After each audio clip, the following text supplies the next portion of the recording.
And for thousands of families with ties to Ukraine, they can only sit, watch, and pray that their loved ones are safe. And right now, many of them are doing just that, gathering at St. Josephat Church in Warren to condemn the violence and pray for peace. Paula Tutman there tonight. Paula, they are terrified of what they're watching and what may be to come.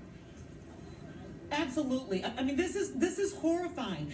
And so what I want you to know is that you could call this a Ukrainian enclave, just one of many. We're talking about 50,000 or so Ukrainian Americans in Michigan alone. So right here, they are here to pray, to rally, to protest, because this umbilical cord, this thing that's happening in Ukraine, it's not something that's happening way over there. It's happening right here in this community and in their hearts.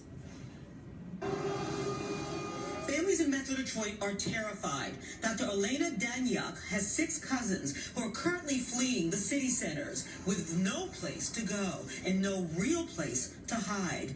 They're in a fishbowl, surrounded by incoming. My 2 cousins, they escaped from Kyiv, and they're traveling in the small cities, and they're right now staying in their relatives, and they're trying just to come with their kids to join their family in Lviv. They communicate with the outside world as much as they can and as early as they can before their communications are shut down by war that is now raining down around them. They are praying that that all country will stand in fight for them, and they still believe that we will be fighting for them and we will bring boots on the ground. Where in the world is the world?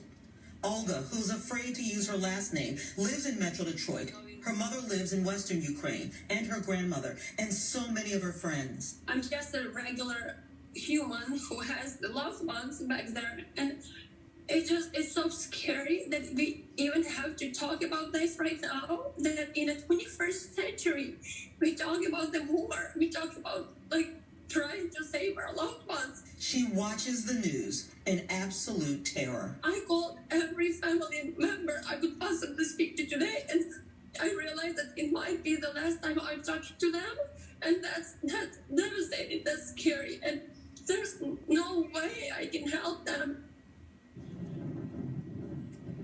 You know, when I talked to Olga this afternoon, she had just lost phone contact with her mother and with her sister. She has no idea if they are safe.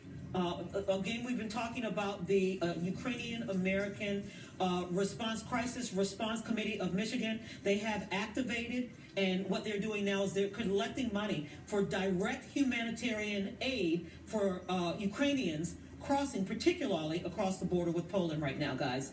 Boy, so much. All right, Paula, thanks so much for that. The invasion overnight.